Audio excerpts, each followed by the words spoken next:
জানো, তুমি যাকে আমার চাইতে বেশি ভালোবাসবে আমি তাকেই তোমার কাছ থেকে দূরে নিয়ে যাব আর তোমাকে বড্ড একা করে রাখবো। তিনি আরো বলেন, কখনো বলবে না যে তাকে ছাড়া আমি বাঁচবো না, কিন্তু আমি তোমাকে তাকে ছাড়াই বাঁচাবো। পিছনে স্বভাবে কেড়ে নিয়ে তোমাকে দিব্যি সামনে এগিয়ে নিয়ে যাব।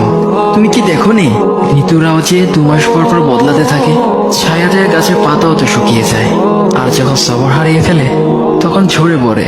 কিন্তু তোমার রব তো ধৈর্যশীল ও পরম দয়ালু। তিনি তো সেই ঝরে যাওয়া পাতার ঢাল থেকেও সবুজ পাতা গজান।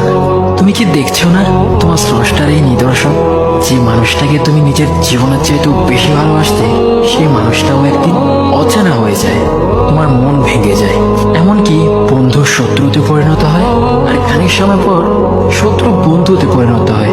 যে মানুষটাকে তুমি নিজের জীবনের অংশ ভাবতে, সে মানুষটাও প্রতারণা করে। বুঝি না, এত কিছু হওয়ার পরেও তুমি তোমার রবকে বাদ দিয়ে সেই মানুষগুলোর উপরেই ভরসা করো, যারা তোমাকে প্রতিনিয়ত কষ্ট দিয়েছে।